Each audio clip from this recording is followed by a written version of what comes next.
तुम जानती हो तुम किससे बात कर रही? अभी भी मौका, अपना बोरिया बिस्तरा बांधो और यहाँ से भाग जाओ। तुम्हारी हिम्मत भी कैसे हुई मेरा हाथ पकड़कर खींचने की? नौकर हूँ, नौकर बनकर रहो, समझ आई? तुमने अभी मुझे नौकर कहा। यहाँ मैं तुम्हें बचाने की कोशिश कर रही हूँ और तुम मेरे पे टशन झाड़ रहे हो। भाभी, भाभी भैया तो यहाँ है नहीं, फिर आप यहाँ किससे बात कर रहे हो? ना बड़ा धोखा। अहान, मुझसे ये झूठ छुपाने की वजह क्या थी? मैं मानता हूँ बेटा, तुम्हारी शादी प्रियंका से तय हुई थी। प्रियंका शादी से पहले मंडप से भाग गई। हमने उसकी ही कजन आस्था को इस खानदान की इज्जत बनाकर मंडप में बिठा दिया। आपने बहुत बड़ी गलती कर दी दादाजी। आपको ऐसा नहीं करना चाहिए था। मॉन्स्टर से शादी?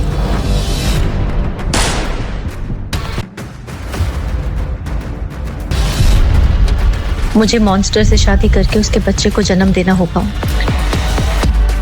आस्था, तेरे पास और कोई रास्ता नहीं है, तुझे ये शादी करनी होगी। मैं ये शादी नहीं कर सकती, मेरा डॉक्टर बनने का सपना अधूरा रह जाएगा। तुझे पता है ये लोग कितने बड़े हैं? कुछ भी हो सकता है, तेरे मामा जी की जान जा सकती है। इतनी सेल्फिश तो तू नहीं हो सकती कि सिर्फ अपने बारे में सोचे। मासूम सी, फूल सी नाजुक आस्था को दुल्हन की तरह सजाया गया, जिसकी खूबसूरती को देखकर हर कोई बस उसे निहारता रहे।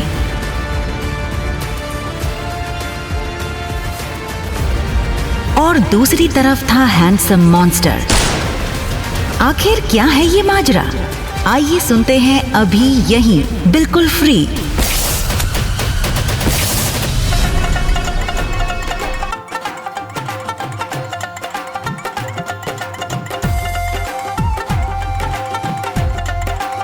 प्रियंका दीदी, आपकी शादी और हम ना आए, ऐसा हो सकता है क्या? नानी, कल का ही दिन था कि आस्था खुशी खुशी अपनी मामी की लड़की की शादी के लिए गांव से शहर आई थी। बचपन से ही अनाथ आस्था को उसकी नानी ने पाल पोस कर बड़ा किया। उसका एक ही सपना था कि पढ़ लिख कर डॉक्टर बनना।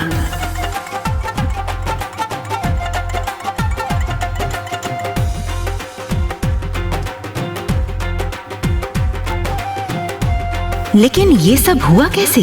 कैसे आस्था बन गई दुल्हन?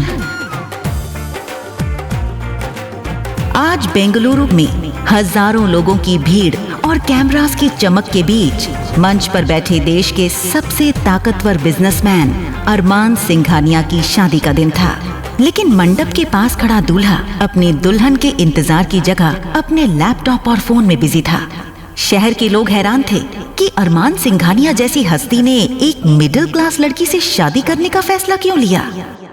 विवाह का शुभ मुहूर्त निकला जा रहा, दुल्हन को बुलाइए। बुलाइए ना बिटिया को। हाँ, अभी लेकर आता हूँ।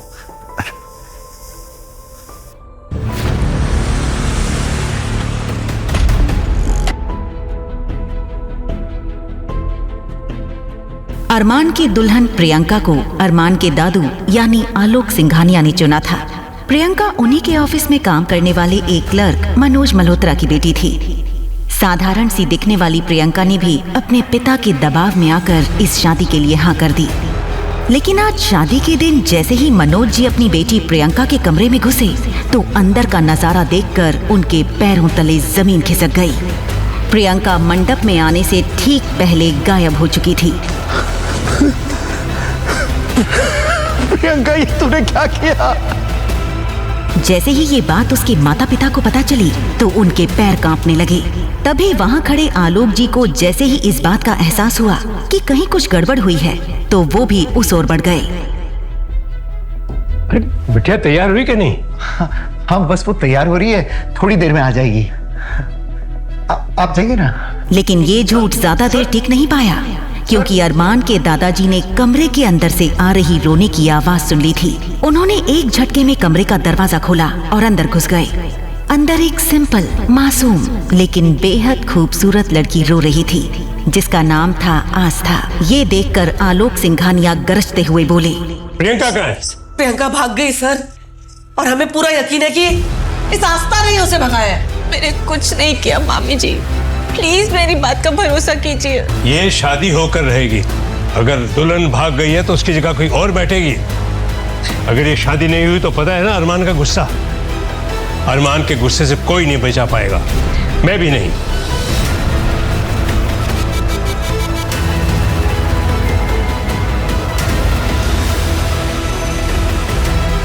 दरअसल अरमान को लड़कियों से बेहद नफरत थी और इस शादी के लिए भी उसे आलोक सिंघानिया ने अपने झूठे हार्ट अटैक का नाटक करके ही तैयार किया था। अब दुल्हन के भाग जाने से अरमान का गुस्सा सबको जलाकर राख कर देता, इसलिए दुल्हन की माँ सीमा ने आस्था को सामने धकेलते हुए बोला, ये सब इसकी वजह से हुआ है। इसका हर जाना भी इससे ही भरना होगा। सुन आस्था, अब अरमान की दुल्हन तू ही बनेगी। सुना तूने? आस्था की आंखों में डर था। वो गिड़गिड़ाते हुए बोली, शादी नहीं करना चाहती मामी जी, प्लीज मुझे मेरी नानी के पास जाने दो प्लीज। वो प्रियंका दीदी बोल रही थी कि वो एक बंद कर अपनी गंदी जुबान, और जैसा मैं कह रही हूँ वैसा ही कर। आस्था रोती रही, चीखती रही, पर किसी ने उसकी एक नहीं सुनी, क्योंकि इस वक्त बात किसी की जिंदगी की नहीं बल्कि सिंघानिया एम्पायर की इज्जत की थी। आस्था, तुम्हें ये शादी करनी होगी, वरना अरमान सिंघानिया हम सब की जान ले लेगा। तुम जानती नहीं हो वो कितना खतरनाक है। आस्था के पास वहां से भागने का कोई रास्ता नहीं बचा था। आखिरकार जल्दी ही उसे एक शादी का जोड़ा पहनाया गया था और उसके सिर पर लंबा सा घूंघट डाल दिया गया।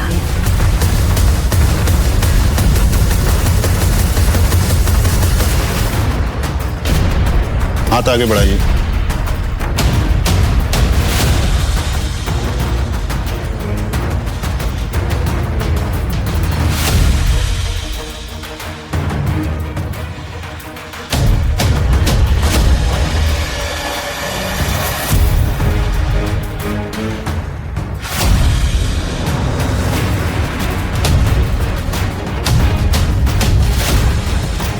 घूंघट की वजह से अरमान को दुल्हन बदलने का पता ही नहीं चला।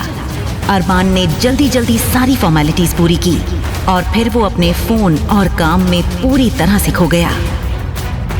बड़ी साहब, इसमें इस लड़की की सारी जानकारी। इधर आस्था के बारे में सभी चीजें जानने के लिए अरमान के दादू आलोक सिंघानिया ने उसकी पूरी जन्म कुंडली अपने हाथों में मंगवा ली थी। लेकिन जैसे ही आलोक जी की नजर आस्था के माँ बाप जो कि एक्सीडेंट में मारे गए थे उनकी डिटेल्स पर पड़ी तो उनके होश उड़ गए और वो खुद से बुदबुदाते हुए बोले, पहले मैंने सोचा था कि इस लड़की को 2-4 दिन के बाद तलाक दिलवाकर आजाद करवा दूंगा, लेकिन अब नहीं। ये जिंदगी भर अरमान सिंघानिया की पत्नी बनकर ही रहेगी। इसी के साथ आस्था विदा होकर सिंघानिया मैंशन के दरवाजे पर पहुंच गई। अरमान तेजी से दरवाजे के अंदर जाने लगा कि तभी अरमान बेटा, शादी के बाद अकेले घर नहीं आ सकते, बहू को लाना पड़ेगा। जाओ, बहू को लेकर आओ। अपने माता पिता को खोने के बाद एक दादू ही थे जिन्हें अरमान अपनी जान से भी ज्यादा प्यार करता था और उनकी किसी भी बात को टालता नहीं था।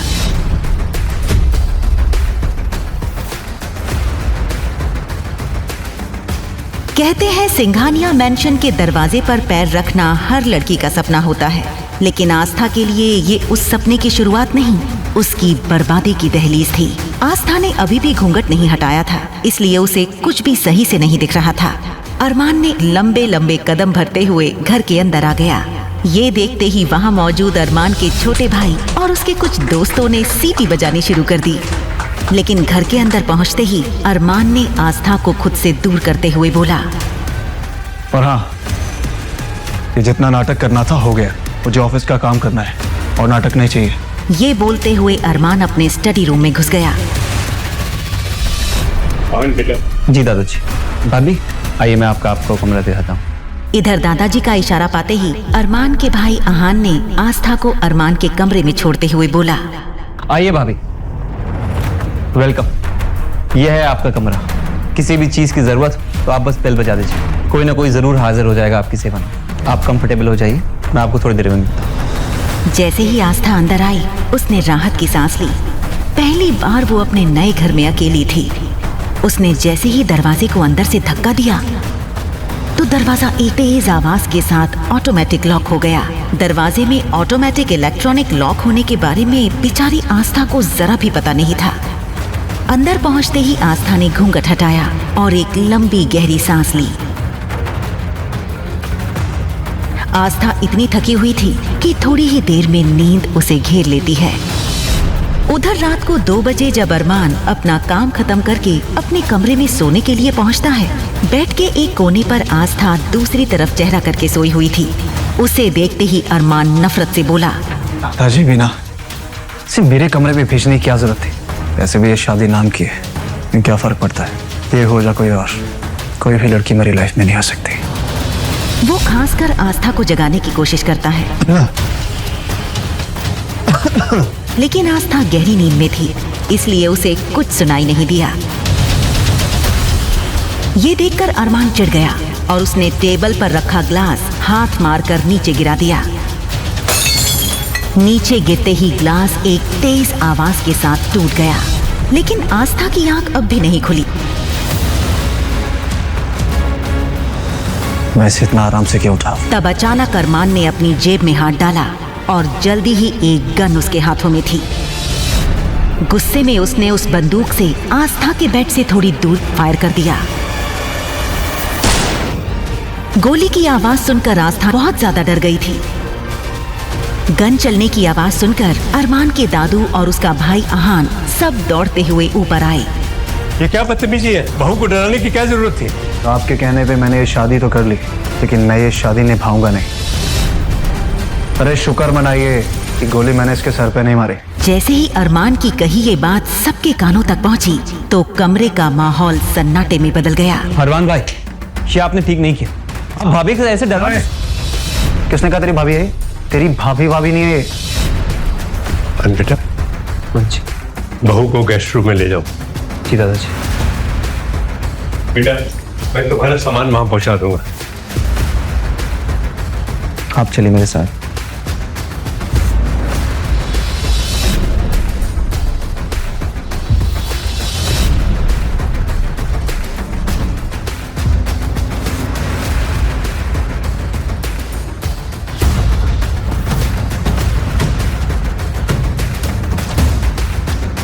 हमें माफ कर देना बेटी, हम जानते हैं तुम्हारे साथ हमने बहुत नाइंसाफी की है और उस वक्त कोई और रास्ता भी नहीं था।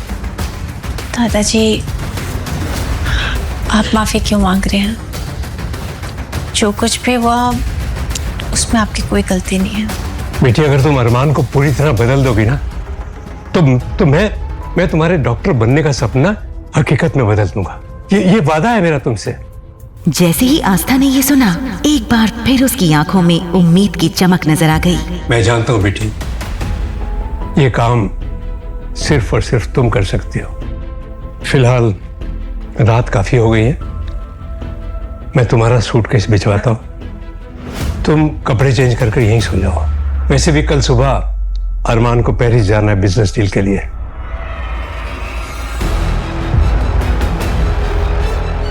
ये सुनकर आस्था ने चैन की सांस ली।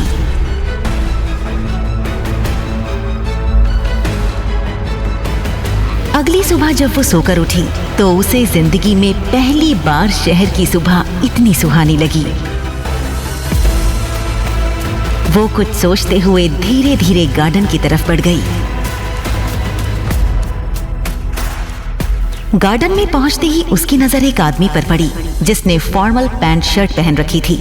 वो हाथ में बड़ी सी कैंची लिए कुछ पौधों की टहनियां काट रहा था। बस फिर क्या था?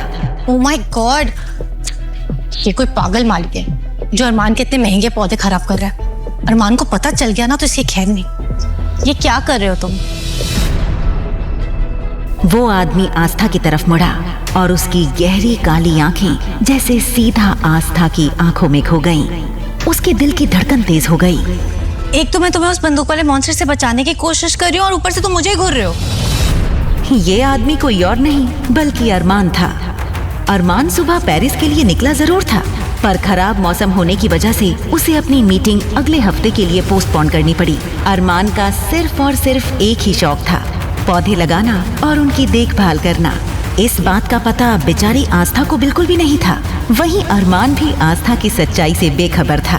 तुम जानती हो तुम किससे बात कर रही? अभी भी मौका, अपना बोरिया बिस्तरा बांधो और यहाँ से भाग जाओ। वैसे भी आस्था हर किसी को सलाह नहीं देती। अचानक अरमान ने अपने हाथ से उस बड़ी सी कैंची को फेंक दिया और सीधा आस्था का हाथ पकड़कर उसे अपनी तरफ खींच लिया। आस्था इस वक्त अरमान के बेहद करीब थी। एक पल को अरमान भी उसकी खूबसूरती में खोसा गया था। तुम्हारी हिम्मत भी कैसे हुई मेरा हाथ पकड़कर खींचने की? नौकर हो, नौकर बनकर रहो, समझ आई? तुमने अभी मुझे नौकर कहा, इसलिए जानती नहीं हो तुम।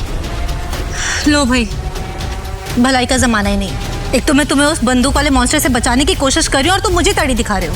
तड़ी? ये तड़ी क्या होता है? हे भगवान, लगता है उस मॉन्स्टर ने अपने जैसे लोग अपने घर पे पाले हैं। तड़ी मतलब होता है धमकी। यहाँ मैं तुम्हें बचाने की कोशिश कर रही हूँ और तुम मेरे पे टशन झाड़ रहे हो। ये सुनते ही अरमान गुस्से में बिना पलक झपकाए आस्था को देखने लगा था।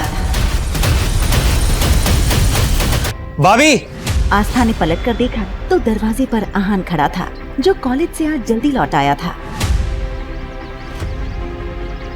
भाभी, भैया तो यहाँ है नहीं, फिर आप यहाँ किससे बात कर रहे हो? दरवाजे पर खड़े आहान को सिर्फ आस्था बोलते हुए दिखाई दे रही थी, लेकिन जैसे ही वो थोड़ा आगे बढ़ा तो उसकी नजर अरमान पर पड़ते ही उसके होश उड़ गए।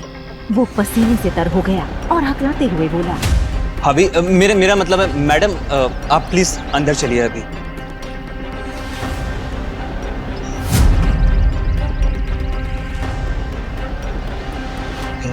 ना बड़ा धोखा। आहान, मुझसे ये झूठ छुपाने की वजह क्या थी? अरमान को दादाजी की बात याद थी कि अरमान को अब तक ये नहीं बताया गया था कि उसकी शादी प्रियंका से नहीं बल्कि आस्था से करवाई गई थी, लेकिन अनजाने में उसने ये सच अरमान के सामने ला दिया था। भैया, मैं आपको सब कुछ समझाता हूँ, बस मुझे एक मौका दीजिए। दरअसल आपकी शादी किसी और के साथ हो रही।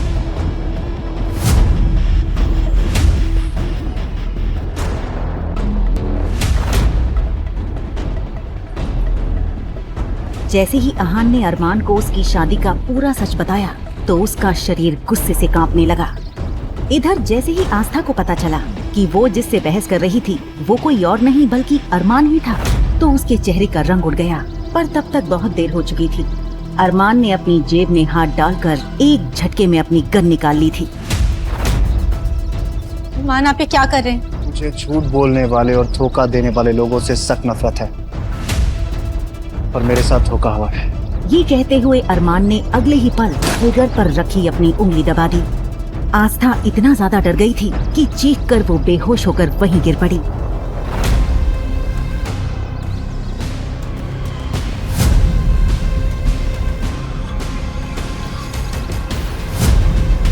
आहान ने अगले ही पल आस्था को सोफे पर लिटाते हुए अपने दोस्त ध्रुव को कॉल करके घर आने के लिए बोल दिया। ध्रुव शहर का जाना माना सर्जन और डॉक्टर था। आस्था को इस हाल में देखकर दादाजी ने सफाई देते हुए अरमान से कहा, अरमान बेटा,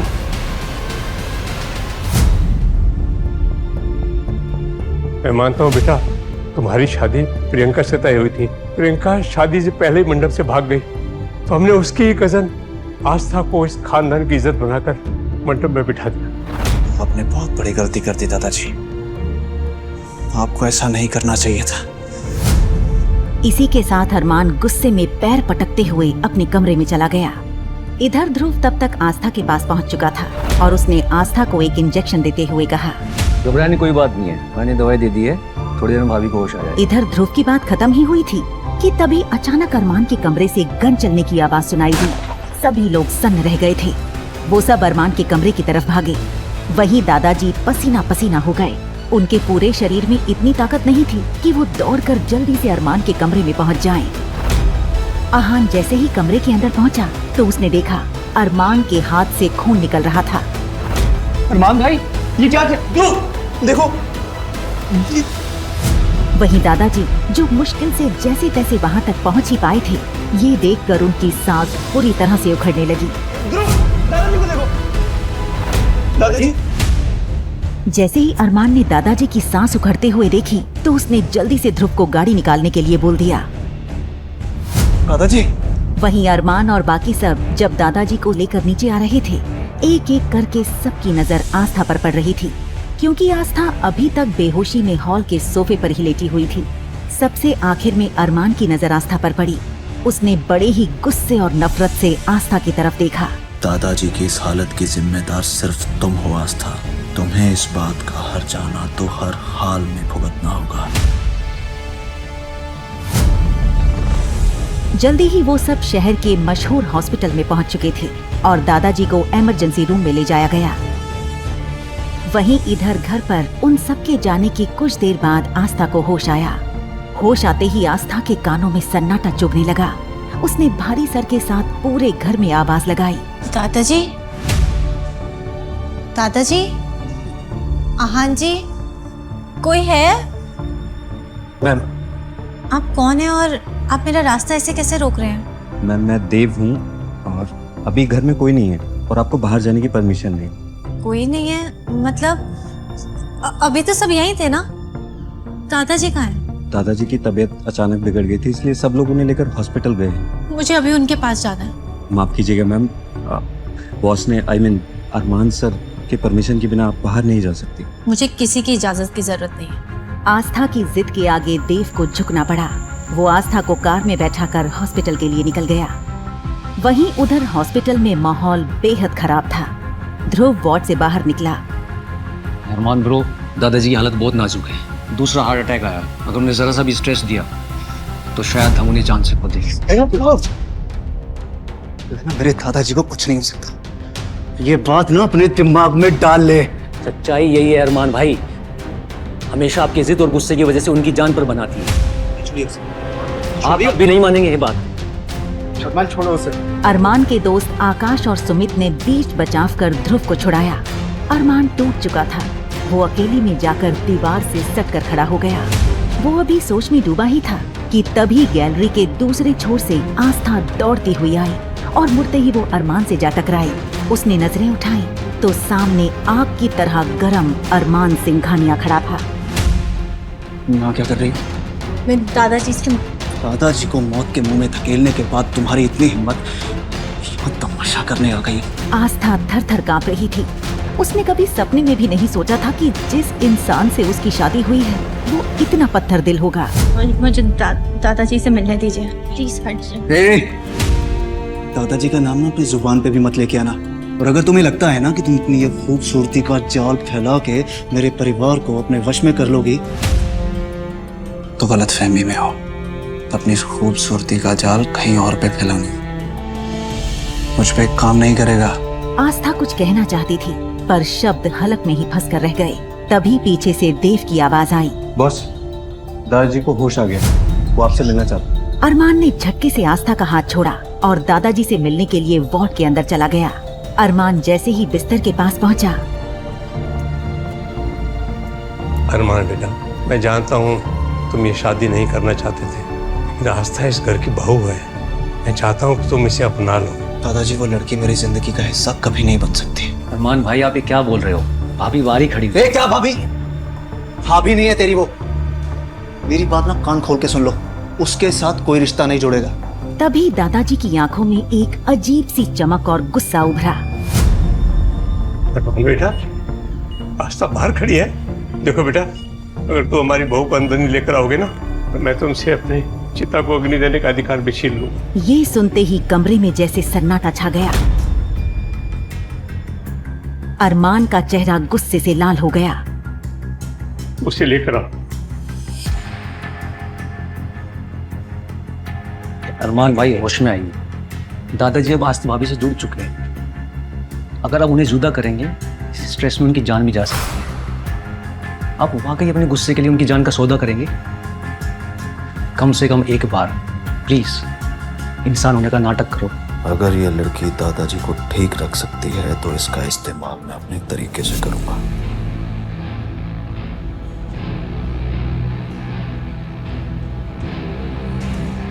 मानना पड़ेगा, तुमने आते ही मेरे घर की सबसे कमजोर कड़ी पे कब्जा कर लिया।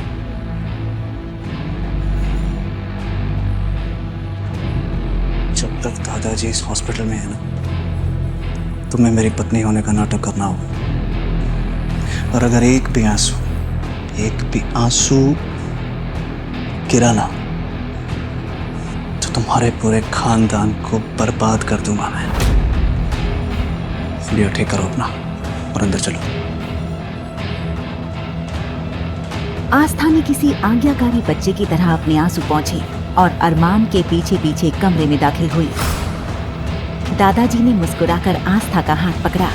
वहीं अरमान एक कोने में खड़ा दादाजी और आस्था को देख रहा था। ये क्या जादू कर दिया इस लड़की ने? कुछ ही घंटों में सबको अपना गुलाम बना लिया इस लड़की ने। इसे तो मैं बाद में देखूंगा। भाभी, अभी आपकी तबीयत कैसी है? अरे आकाश, क्या तुझे द ग्रेट ध्रुव के इलाज में शक है क्या? अरे बिल्कुल नहीं। भाभी एकदम फिट है। आकाश भैया, ध्रुव जी बिल्कुल ठीक कह रहे हैं। मैं बेहतर हूँ।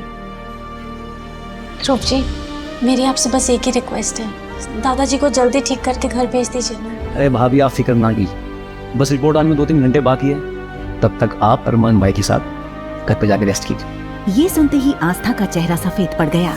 उसके होंठ फड़फड़ाए लेकिन शब्द बाहर नहीं निकल पाए। आस्था, ध्रुव सही कह रहे हैं। और अगर तुम बीमार हो गई तो दादाजी का ख्याल कौन रखेगा?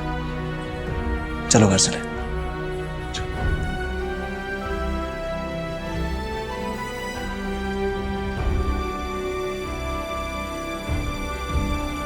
तुम्हें क्या तूने भी सुना जो मैंने सुना? क्या हो गया भाई को? पता है भाभी का जादू चल गया।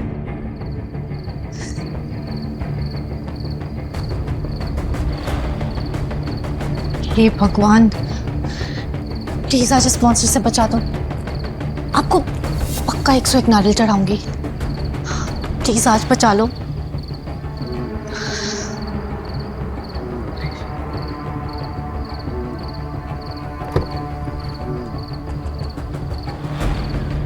गाड़ी मेंशन पहुंचते ही अरमान बिना पीछे मुड़े तेज कदमों से अंदर चला गया। वहीं देव ने आस्था के लिए कार का दरवाजा खोला।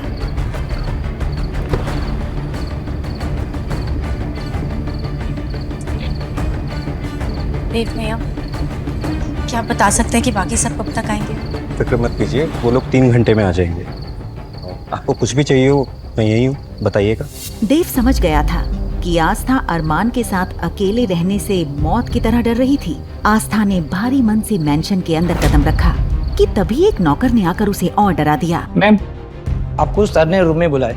ये सुनते ही आस्था का गला सूख गया और खुद को उस कमरे में जाने के लिए तैयार करने लगी जहां एक दिन पहले उस पर गोली चली थी। उसने अपनी नानी को याद किया और अरमान के कमरे का दरवाजा खटखटाया, पर वो अपने आप खुल गया।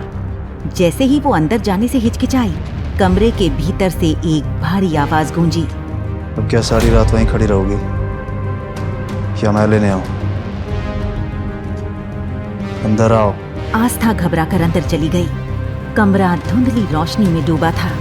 सोफे पर बैठे अरमान की आंखें किसी शिकारी की तरह चमक रही थीं।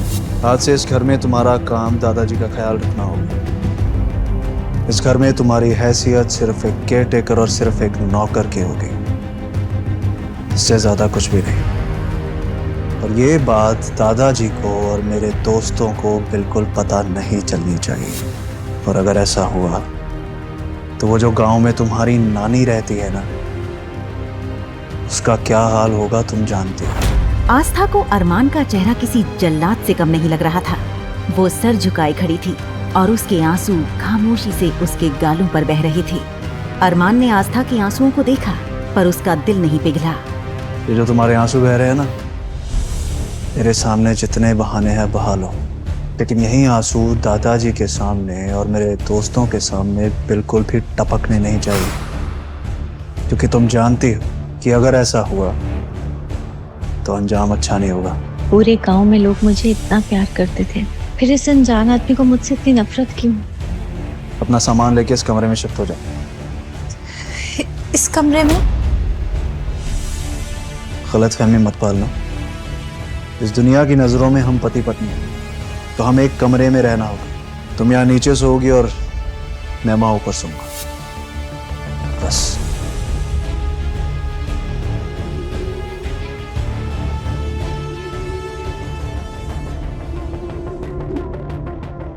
आस्था दौड़कर अपने उस कमरे में गई जो दादाजी ने उसे दिया था और बेड पर गिरकर फूट फूट कर रोने लगी। लेकिन फिर उसे अरमान की धमकी याद आई। तो वो जो गांव में तुम्हारी नानी रहती है ना, उसका क्या हाल होगा तुम जानते हो। उसने खुद को संभाला। नहीं आस्था, वो रो नहीं सकती।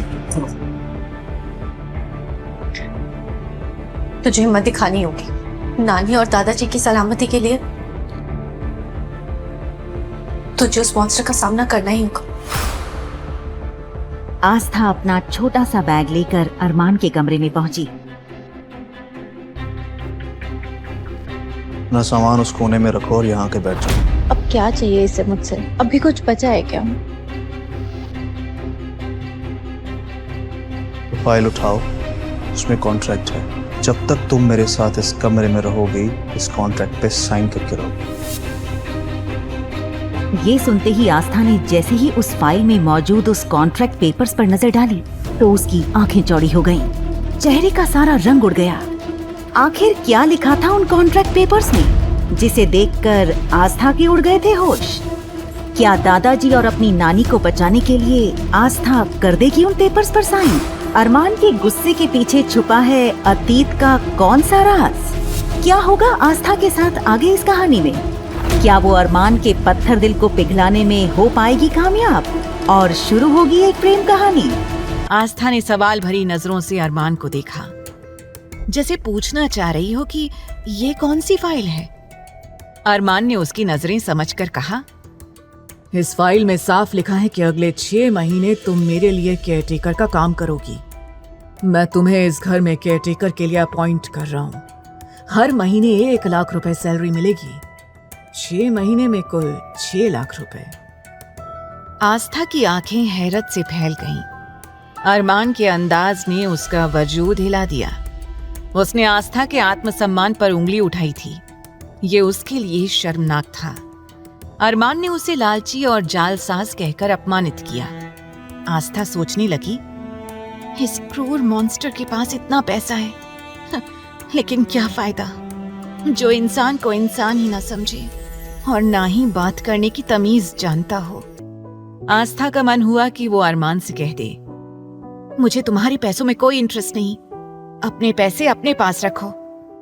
अगर अरमान ना भी कहता तो भी वो दादाजी की सेवा करती। ये उसका फर्ज था। दादाजी ने उसे जो प्यार और विश्वास दिया, उसके लिए वो कुछ भी करती। उनकी सेवा वो बिना पैसे की भी करती। लेकिन वो अरमान के सामने कुछ नहीं कह सकी। वो बस उसे एकटक देखती रही। क्या ऊंचा सुनाई देता है या मेरे पेशेंस को बार बार चैलेंज कर रही हो? मैंने कहा ना, पेन उठाओ और साइन करो। एक बात याद रखना, अगर तुमने अरमान सिंघानिया के नाम का मिसयूज करने की कोशिश की तो तुम्हें ऐसी सजा मिलेगी जिसके बारे में तुम सोच भी नहीं सकती। आस्था ने बिना देर किए पेन उठाया और बिना पढ़े फाइल पर साइन कर दिए। वो बस अरमान से पीछा छुड़ाना चाहती थी। साइन करते ही अरमान ने एक झटके से पेपर्स उठा लिए और तिरछी मुस्कान के साथ आस्था की ओर देखने लगा। अचानक पेपर्स बेड पर फेंक कर वो आस्था की ओर बढ़ा। आस्था डर के मारे पीछे हटने लगी। हे कान्हा जी, अब मैं कहाँ जाऊं? इस मॉन्स्टर से कैसे बचूं? अरमान ने दोनों तरफ से उसका रास्ता रोककर उसके खूबसूरत चेहरे को गौर से देखा और बोला, तुम जानती हो तुमने किन पेपर्स पर साइन किए? क्या तुम पढ़ी लिखी नहीं हो? तुमने एक बार भी पेपर्स पढ़ना जरूरी नहीं समझा? आस्था ने हैरानी से उसकी ओर देखा। अरमान बोला, चलो तुमने नहीं पढ़ा तो मैं बता देता हूँ। लास्ट के 2 कॉलम में लिखा है कि अगर तुमने मुझे धोखा देने या झूठ बोलने की कोशिश की तो मेरे पास तुम्हारा मर्डर करने का भी हक है। अरमान को इतने करीब देखकर आस्था ने जोर से चिल्ला दिया। चीख अरमान के कानों में पड़ी, जिससे उसके कानों में झंझनाहट हो गई। उसने एक हाथ अपने कान पर और दूसरा आस्था के मुंह पर रखा। बेवकूफ लड़की, ये क्या किया? इतनी जोर से कौन चीखता है? आस्था उसकी गुस्से वाली आवाज सुनकर फिर डर गई और जोर जोर से रोने लगी। उसे रोता देख अरमान समझ नहीं पा रहा था कि क्या कहे। इस लड़की ने उसका कान फोड़ने की कोशिश की और अब खुद रो रही है, जैसे कितनी मासूम हो। ये सोचकर वो आस्था को देखता हुआ कमरे से बाहर निकल गया। अरमान के जाने के बाद आस्था ने राहत की सांस ली। बेड के एक सिरे पर बैठकर वो रोने लगी और खुद से बोली, नानी माँ, आप कहती थी कि सबके साथ भला करो, तो हमारे साथ भी भला होगा। मैंने तो कभी किसी के साथ बुरा नहीं किया, फिर इन कुछ दिनों में मेरी जिंदगी के साथ ये क्या हो गया। उधर आकाश, सुमित, ध्रुव और आहान दादाजी को लेकर घर पहुंचे। मैंशन में अजीब सी खामोशी थी। चारों ने किसी से कुछ नहीं कहा। तभी उन्हें सीढ़ियों से उतरता अरमान दिखा। वो दादाजी के पास गया और बोला, दादाजी, आपकी तबीयत अब कैसी है? दादाजी ने उसका सिर सहलाते हुए कहा, मेरे बच्चे, मैं बिल्कुल ठीक हूँ। तूने मेरी सारी परेशानियां खत्म कर दी। आस्था बेटी को अपनाकर तूने मुझे जो खुशी दी, उसके बदले मैं और कितने साल जी सकता हूँ। तूने मुझे जीने की नई उम्मीद दी। अरमान बोला, आप अभी अस्पताल से आए हैं, ज्यादा बात नहीं करेंगे। चलिए अपने कमरे में आराम कीजिए। दादाजी ने कहा, हाँ हाँ बेटा, आराम तो कर लूंगा, लेकिन मेरी बहू कहाँ है? मुझे आस्था बेटी से मिलना है, उसके बाद ही आराम करूंगा। दादाजी की जिद सुनकर अरमान थोड़ा गुस्सा हुआ, लेकिन समझ नहीं पा रहा था कि उन्हें आस्था से मिलने से कैसे रोके। अभी अभी आए दादाजी को मायूस करना ठीक नहीं था। वो सोच में पड़ गया। आहान भी बोला, हाँ भैया, भाभी कहाँ है? जब से हम आए हैं उन्हें देखा ही नहीं। आहान ने पूरे इमोशन से कहा कि भाभी कहाँ है। तो ये लफ्ज सुनकर अरमान चिढ़ गया और उसे गुस्से से घूरने लगा। अरमान को खुद को घूरते हुए पाकर आहान हड़बड़ा गया और अपनी नजरें चुराने लगा। तभी ध्रुव ने भी अपनी आवाज पर जोर देते हुए पूछा, हाँ अरमान भाई, बताओ भाभी कहाँ है? अरमान ने कड़े लहजे में कहा, तुम लोग यहीं दरवाजे पर खड़े होकर बेवकूफों की तरह सवाल करना बंद करो। दादाजी को अभी अभी हॉस्पिटल से लेकर आए हो, पहले उन्हें सोफे पर बैठाओ, तब तक मैं उसे लेकर आता हूँ। ऐसा कहकर अरमान वहां से लंबे कदम रखता हुआ अपने कमरे की ओर चला गया।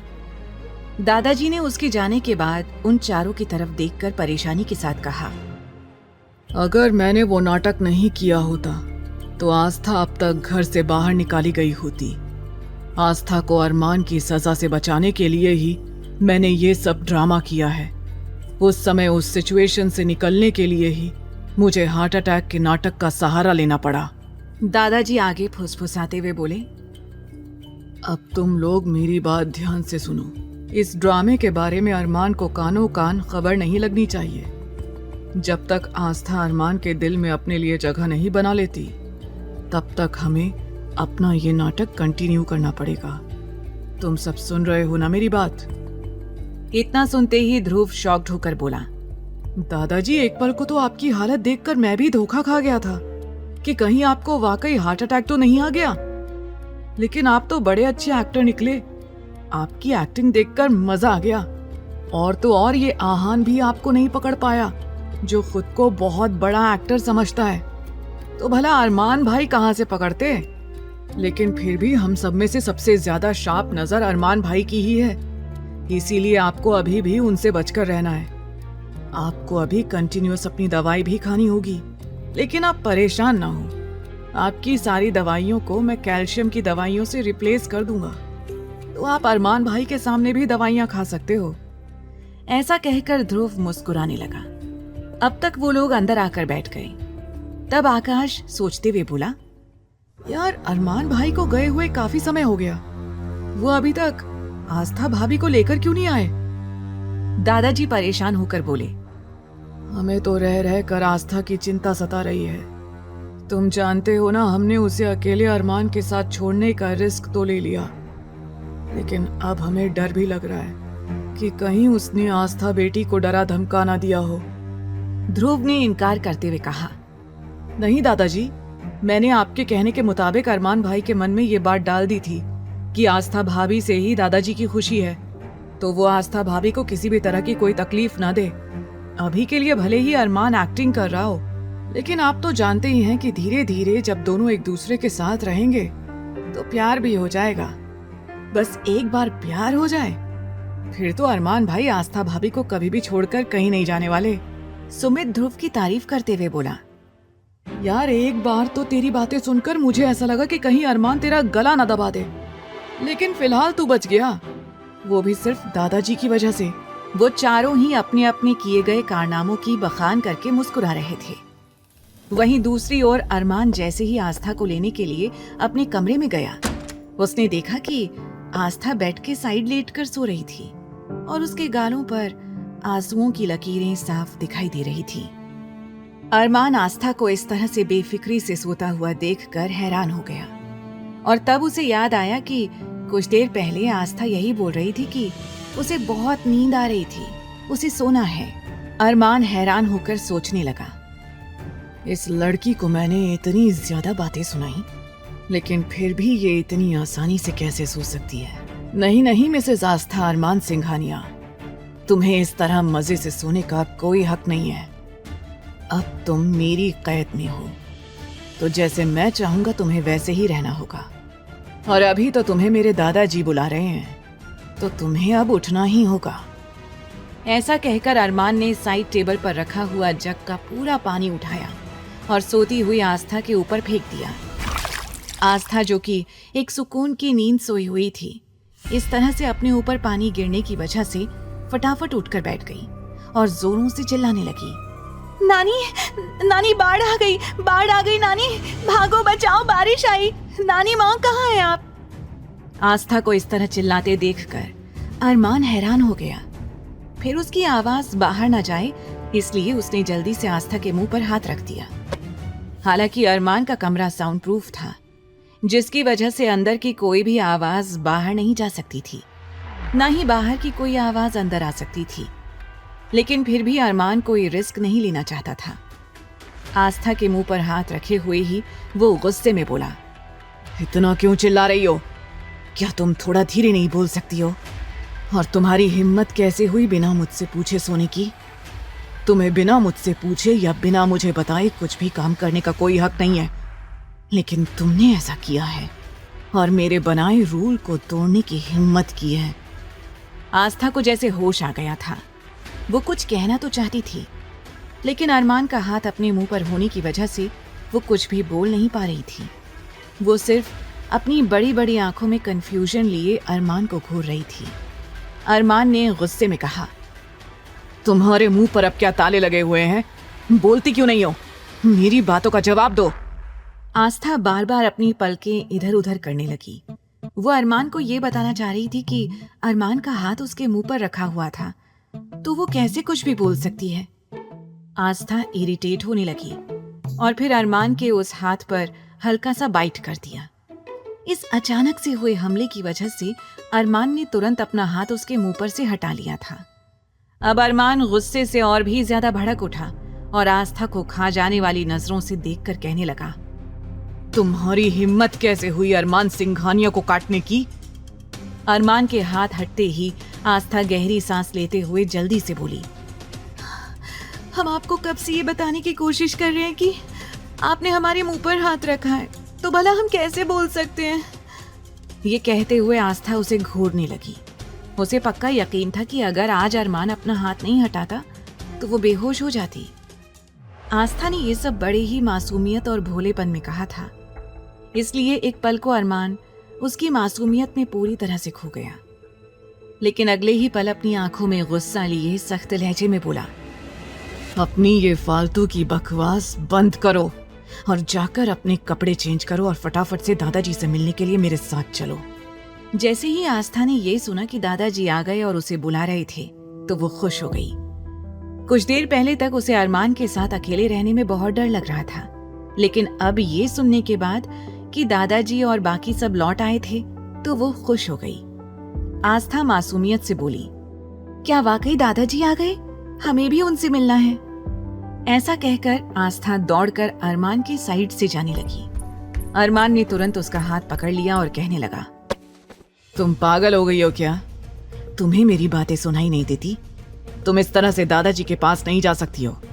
क्या तुम भूल गई कि तुम्हारे सारे कपड़े भीगे हुए हैं? क्या तुम इस तरह से दादाजी के सामने जाओगी? जाओ, जाकर पहले कपड़े चेंज करो। अरमान की धमकी सुनने के बाद आस्था सिर झुकाकर एक तरफ खड़ी हो गई। अब अरमान को और भी ज्यादा गुस्सा आने लगा। उसे अभी समझ आ रहा था कि वो अरमान की बात ऐसे कैसे टाल सकती है।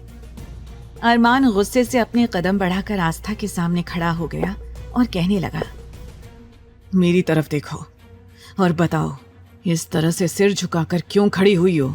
आस्था ने सिर झुकाए ही धीमे लहजे में जवाब दिया, जी वो हमारे पास एक्स्ट्रा कपड़े नहीं है। जो नानी माँ ने कपड़े भिजवाए थे वो सिर्फ 2-3 जोड़ी ही थे और वो सब हमने धोने के लिए दिए थे, लेकिन वो अभी तक सूखे नहीं हैं। और ये कपड़े जो हमने पहन रखे थे ये आपने गीले कर दिए, तो हम कपड़े कैसे चेंज करें? आस्था बहुत भोलेपन से ये सारी बातें कह रही थी और इसलिए अरमान का गुस्सा और भी ज्यादा बढ़ने लगा। वो गुस्से से अपने माथे पर लगातार रब करने लगा। अरमान तेज आवाज में बोला, तुम्हारा दिमाग खराब हो गया है क्या? तुम ये बात मुझे पहले नहीं बता सकती थी? बेवकूफ लड़की, फिर तुम्हें नींद से जगाने के लिए मैं ऐसा नहीं करता। अरमान दांत पीसते हुए आस्था को घूरने लगा, लेकिन आस्था डर के मारे एक तरफ सिर झुकाए खड़ी थी, मानो उसने कितना बड़ा गुनाह कर दिया था और वो अरमान की अदालत में खड़ी थी। अरमान अपने कमरे की अलमारी की तरफ गया और वहां जाकर उसने ढेर सारी साड़ियां देखी। उसने आस्था की तरफ पलटकर सख्त अंदाज में पूछा, तुम कह रही थी तुम्हारे पास कपड़े नहीं हैं, लेकिन यहाँ तो पूरी अलमारी साड़ियों से भरी पड़ी है। क्या तुम्हें कल ये साड़ियाँ अलमारी में नजर नहीं आई? अब आस्था की नजर भी उन फैंसी और महंगी साड़ियों पर गई जो उसने शादी की रात ही देख ली थी, लेकिन आस्था ने कभी भी साड़ी पहनी ही नहीं थी, इसीलिए उसने उसे छुआ भी नहीं। आस्था ने कहा, लेकिन मैं ये... आस्था की बातें उसके गले में ही अटक गई। अरमान ने पूछा, लेकिन मैं ये वो क्या? अगर तुमने ये कपड़े देख लिए थे तो तुम ऐसा कैसे कह सकती हो कि तुम्हारे पास कपड़े नहीं हैं? आस्था डरकर जल्दी से बोली, वो हमें ये साड़ियां पहननी नहीं आती हैं। अरमान शॉक्ड होकर बोला, क्या? जैसे ही अरमान ने ये सुना उसका गुस्सा और भी ज्यादा बढ़ने लगा, क्योंकि सामने खड़ी हुई ये लड़की उसके पेशेंस लेवल को चेक कर रही थी। अरमान गुस्से से आस्था की ओर देखकर बोला, तुम सच सच बताओ, क्या सच में तुम्हें साड़ी पहननी नहीं आती है? तब आस्था ने एक बार फिर अपनी गर्दन मासूमियत से ना में हिला दी। तब अरमान ने आस्था की ओर देखते हुए कहा, अपने कपड़े उतारो। अरमान की बात सुनकर आस्था की आंखें हैरानी से फैल गईं। उसने चौंकते हुए कहा, क्या? जो कपड़े अरमान ने उसके ऊपर पानी डालने से गीले कर दिए थे, उन कपड़ों में वो पहले से ही सिमटी जा रही थी। उसने खुद को कवर करने की नाकाम कोशिश की। उसकी हरकत देखकर अरमान शायद आस्था की सिचुएशन समझ गया और तेज आवाज में बोला, क्या तुम्हें सुनाई नहीं दे रहा है मैंने तुमसे क्या कहा? अभी और इसी वक्त अपने कपड़े उतारो। मैं जानता हूं कि तुम्हें साड़ी पहनना नहीं आता है, ये तुम्हारी शक्ल पर साफ साफ लिखा हुआ दिखाई दे रहा है। मैं साड़ी पहनने में तुम्हारी मदद कर देता हूँ। अरमान के ये कहते ही आस्था के मन में उठ रहे ढेरों सवाल अब कम हो गए। आस्था मुंह बनाते हुए मन ही मन बोली, कितना बेशर्म आदमी है ये। उसने हल्की और धीमी आवाज में पूछा, लेकिन आपको देखकर तो नहीं लगता कि आप साड़ी पहनते होंगे, फिर आपको साड़ी बांधना कैसे आता है? क्या अरमान सच में आस्था को साड़ी पहनाने में उसकी मदद करेगा? क्या आस्था उसकी जिद के आगे झुकेगी या अपने हक के लिए आवाज उठाएगी? अरमान गुस्से और नफरत से आस्था की ओर देखने लगा, क्योंकि उसे जल्द से जल्द आस्था को दादाजी के पास लेकर जाना था। अरमान ने आस्था की कोई बात नहीं सुनी और अपने कबर्ड से एक महंगी और ब्रांडेड साड़ी निकाल ली और चिढ़कर बोला, मेरे पास तुम्हारे इन फालतू सवालों का कोई जवाब नहीं है। अब फटाफट से अपने कपड़े उतारो और मैं तुम्हारी मदद कर देता हूँ। दरअसल अरमान का इरादा था कि वो अपनी आंखें बंद करके आस्था को गाइड कर देगा कि उसे साड़ी कैसे पहननी है, लेकिन वो अपनी बात आस्था को बोल नहीं पाया। इसलिए अपनी इमेज बरकरार रखते हुए उसने आस्था को सीधे कपड़े उतारने के लिए कह दिया। आस्था ने मन ही मन कहा, बिल्कुल नहीं, मैं ऐसा कुछ नहीं करूंगी। आस्था जल्दी से प्रार्थना करने लगी, हे कान्हा जी, हमारी मदद कीजिए, हमें कोई रास्ता दिखाइए। और फिर किसी लड़की को ऐसा कहते हुए क्या इन्हें बिल्कुल भी शर्म नहीं आ रही है? आस्था अपनी आंखें गोल घुमाकर कुछ आइडिया सोचने में लगी हुई थी। तभी उसके दिमाग में एक आइडिया आया। वो जल्दी से अरमान की ओर देखकर बोली, हार्टलेस। आस्था की आगे की बात उसके गले में ही अटक गई। वो मन में अरमान को हार्टलेस कह रही थी और वही उसकी जुबान पर भी आ गया। अरमान उसकी बातों का मतलब नहीं समझा और सवाल किया, क्या कहा तुमने? आस्था हड़बड़ाते हुए बोली, हमारा मतलब है अरमान जी, वो हम आपसे ये कहना चाहते हैं कि बालकनी में से हमें कुछ आवाजें सुनाई दे रही हैं। अरमान ने अपनी एक आईब्रो उठाकर उसकी ओर देखकर पूछा, आवाज? कैसी आवाज?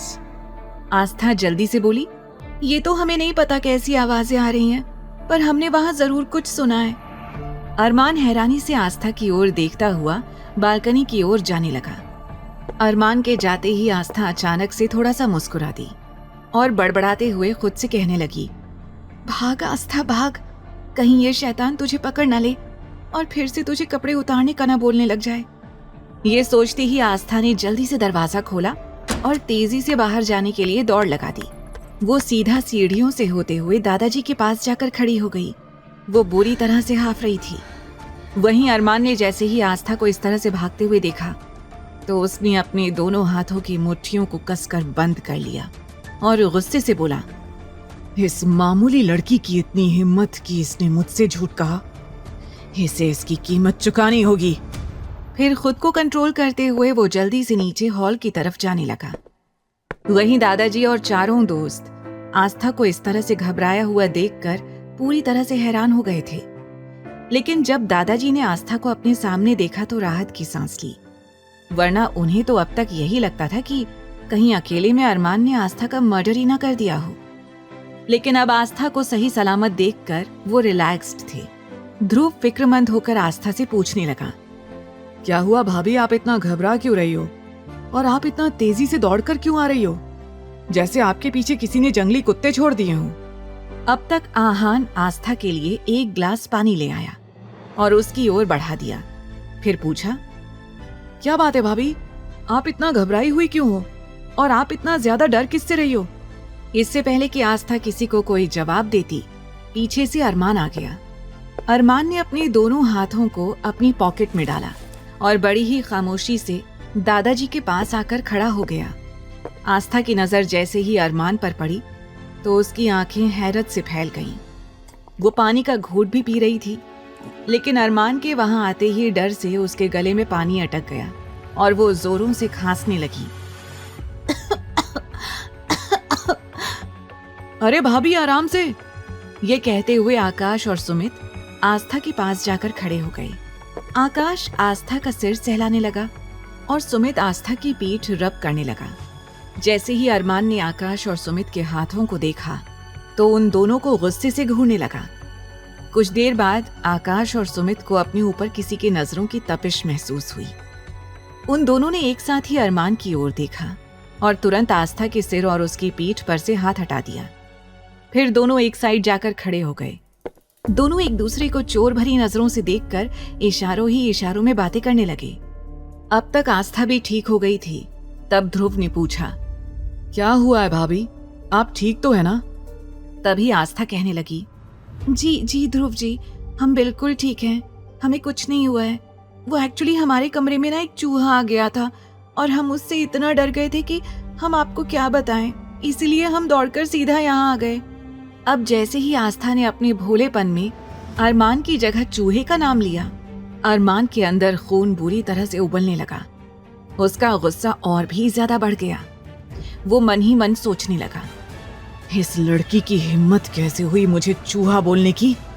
दादाजी हल्का सा मुस्कुराते हुए कहने लगे, आस्था बेटी, अगर तुम्हारे कमरे में कोई चूहा था तो अरमान से बता देती, अरमान उसे भगा देता, तुम्हें इतना डरने की क्या जरूरत थी। और फिर वो आहान को देखकर कहने लगे, आहान बेटा, जाओ रूम में जाकर देख कर आओ, किस चूहे की हिम्मत हो गई हमारी बेटी को इतना परेशान करने की, जिससे हमारी बेटी इतना ज्यादा डर गई। ऐसा कहकर दादाजी ने आस्था के सिर पर हाथ रखा और उसे बेटर फील कराने की कोशिश करने लगे। तभी दादाजी की नजर आस्था के कपड़ों पर गई। उन्होंने हैरान होकर सवाल किया, बेटा, तुम्हारे कपड़ों को क्या हुआ है? तुम्हारे कपड़े गीले कैसे हैं?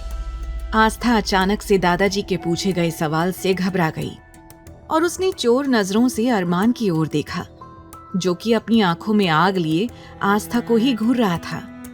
आस्था ने जल्दी से झूठ बोलते हुए कहा, दादाजी, वो जब हम बाथरूम में थे तब हमें पता ही नहीं चला कि कैसे गलती से हमारा हाथ शावर के ऊपर चला गया और उससे हमारे सारे कपड़े भीग गए। हम बस चेंज करने ही जा रहे थे, लेकिन तभी अरमान जी ने बताया कि आप आ गए हैं, तो इसीलिए हम सबसे पहले आपसे मिलने के लिए आ गए। आस्था ने बड़ी ही चालाकी से अपनी बात कही, जिसे देखकर अरमान मन ही मन बोला, कितनी सफाई से ये लड़की झूठ बोल देती है। मतलब पूरी तरह से जाली और धोखेबाज है ये लड़की। ये सोचते हुए अरमान को आस्था से और भी ज्यादा नफरत होने लगी। दादाजी हंसते हुए बोले, अच्छा चलो बच्चों, तुम जाओ और आराम करो। कल सुबह मुझे तुम सबसे जरूरी बात करनी है, तो इसीलिए तुम सब जाओ और आराम करो। दादाजी ने जैसे ही आस्था और अरमान को वहां से जाने के लिए कहा, आस्था परेशान हो गई, क्योंकि वो अरमान के साथ उसके कमरे में नहीं जाना चाहती थी। इसीलिए वो हिचकिचाने लगी और आपस में अपने हाथों की उंगलियों को मरोड़ने लगी। चारों दोस्त बड़े गौर से आस्था की ओर देख रहे थे। वो एक दूसरे की आंखों में देखकर बातें करने लगे। सुमित धीमी आवाज में बोला, लगता है भाभी को अरमान भाई के साथ कमरे में जाने से डर लग रहा है। आकाश फुसफुसाते हुए बोला, भाई डर क्यों नहीं लगेगा? भाभी तो फिर भी आज ही आई हैं। हम तो कई सालों से अरमान भाई को देखते आए हैं। आज तक हमारी हिम्मत नहीं होती उनके कमरे में जाने की, तो फिर बेचारी मासूम सी इनोसेंट सी भाभी को भला इनसे डर तो लगेगा ही। आहान मायूस होकर बोला, यार मुझे तो भाभी को देखकर सच में बहुत तरस आ रहा है। कितनी प्यारी सी हैं ये। मैं नहीं चाहता कि अरमान भाई इन्हें कोई भी दुख दें। ध्रुव उसे समझाते हुए बोला, तेरे मन की बात तू अपने मन में ही रख, क्योंकि अभी तक सिर्फ दादाजी की वजह से अरमान ने किसी को कुछ नहीं कहा है, वरना अब तक तो वो गोली चला ही देता। चारों एकदम से खड़े होकर आपस में बातें कर रहे थे। अब आस्था के पास वहां से जाने के अलावा कोई और रास्ता नहीं था, इसीलिए वो बेचारगी से सबकी ओर देखते हुए अरमान के पीछे जाने लगी। उसकी आंखों में देखकर ऐसा लग रहा था मानो वो सबसे रिक्वेस्ट कर रही थी कि मुझे बचा लो, मुझे इस मॉन्स्टर के साथ अकेले मत भेजो। अरमान सीढ़ी पर चढ़ने से पहले बीच में रुक गया। वहीं आस्था, जो कि उसके ठीक पीछे थी, अचानक से वो अरमान की पीठ से टकरा गई। उसे ऐसा लगा मानो कोई बहुत बड़ी दीवार उसके सामने आकर खड़ी हो गई थी। वो धड़ाम से जमीन पर गिर पड़ी। आस्था की कराह निकल पड़ी। उसे लगा उसका सिर फूट गया हो। आस्था अपना सिर सहलाने लगी। आस्था की चीख सुनकर अरमान गुस्से से पीछे मुड़ा। सामने ध्रुव और आहान ने आस्था के दोनों हाथों को पकड़ा हुआ था और उसे उठाने में मदद कर रहे थे। अब तो अरमान और भी ज्यादा गुस्से से आस्था की ओर देखने लगा, लेकिन इस वक्त आस्था का ध्यान अरमान पर नहीं, ध्रुव पर था। आस्था मन ही मन ध्रुव की बहुत इज्जत करती थी। एक तरह से वो ध्रुव की बड़ी फैन थी, क्योंकि ध्रुव मेडिकल लाइन का वो चेहरा था जिससे मिलने का सभी लोग सपना देखते थे, और आस्था भी उनमें से एक थी। ध्रुव ने फिक्रमंद होकर आस्था से पूछा, भाभी आप ठीक तो है ना? आस्था ने हल्की सी मुस्कुराहट से जवाब दिया, जी ध्रुव जी, हम ठीक हैं। आकाश ने पीछे से आकर सवाल किया, भाभी लेकिन आप गिर कैसे गईं? आस्था मासूमियत से बोली, वो आकाश भैया, हम तो बस ऊपर ही जा रहे थे, लेकिन अचानक से पता नहीं यहाँ इतनी मजबूत दीवार कहाँ से आ गई, जिससे हमारा सिर बहुत जोरों से उसमें लग गया। हमें लगता है कि ये दीवार जरूर मजबूत सीमेंट से ही बनी होगी, तभी तो इतनी मजबूत दीवार है। देखिए ना, अभी तक हमारा सिर चकरा रहा है, लेकिन हमें समझ में नहीं आया कि यहाँ बीच रास्ते में दीवार कहाँ से आ गई। ऐसा कहकर जैसे ही आस्था ने नजरें उठाकर सामने देखा, उसके सामने अरमान खड़ा था। आस्था की सांसें मानो अटक गईं। वहीं चारों आस्था की बातों का मतलब समझते हुए जोरों से हंस पड़े, क्योंकि आस्था दीवार से नहीं टकराई थी, बल्कि अरमान सिंघानिया की पीठ से टकराई थी। आस्था चुप होकर सिर झुकाकर एक तरफ खड़ी हो गई।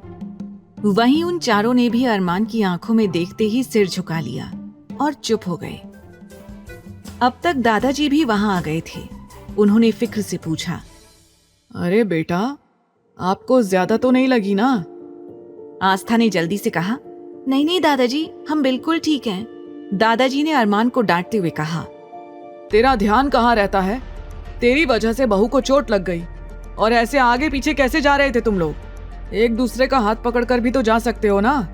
चलो हाथ पकड़ो एक दूसरे का, उसके बाद यहाँ से जाओ।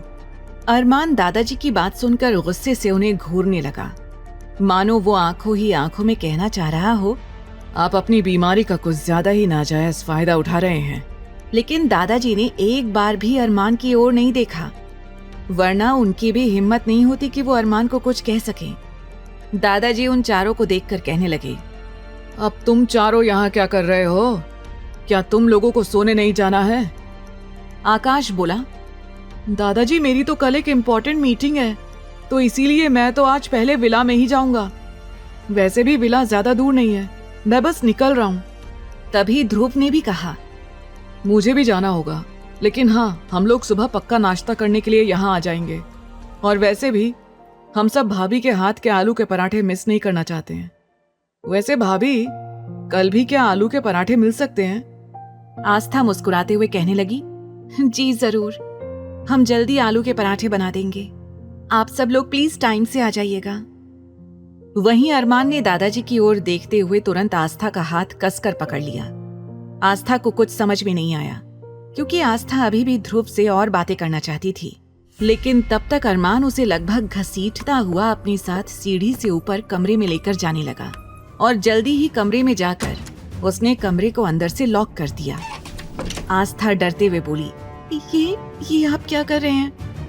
लेकिन अरमान ने आस्था का हाथ कसकर पकड़ लिया और उसे लगभग घसीटता हुआ अपने साथ सीढ़ियों से ऊपर कमरे में लेकर जाने लगा। कमरे में पहुंचते ही उसने कमरे को अंदर से लॉक कर दिया। बाहर खड़े सभी हैरानी से मुंह खोले ये सब देख रहे थे। वहीं दादाजी के होठों पर मुस्कुराहट थी। आहान एक्साइटेड होकर बोला, दादाजी, आपने देखा? भाई हमारी आंखों के सामने भाभी का हाथ पकड़कर लेकर गए हैं। मुझे तो लग रहा है कि अब वो दिन दूर नहीं है जब मुझसे छोटा कोई इस घर में आने वाला है। आहान की बात सुनकर बाकी के तीनों गुस्से से आहान को देखने लगे। वहीं सबको अपनी तरफ देखता हुआ पाकर आहान हड़बड़ा गया और बोला, क्या हुआ? आप लोग मुझे इस तरह से क्यों देख रहे हो? अरे मैं सच कह रहा हूं। दादाजी ने उसे चुप कराते हुए कहा, बदमाश, मुंह बंद कर अपना, और तुम सब लोग भी आराम करने निकल जाओ और सुबह टाइम से यहाँ जमा हो जाना, समझे तुम सब? दादाजी सबको इंस्ट्रक्शन देते हुए अपने कमरे में चले गए। आहान ने मासूम शक्ल बनाकर पूछा, क्या हुआ यार? मैंने फिर कुछ गलत बोल दिया क्या? ध्रुव मुस्कुराते हुए बोला, अरे नहीं आहान साहब, आप गलत कहाँ बोलते हैं? आप तो जो बोलते हैं बिल्कुल सही बोलते हैं। एक दूसरे की तरफ देखकर वो तीनों आहान का मजाक उड़ाने लगे।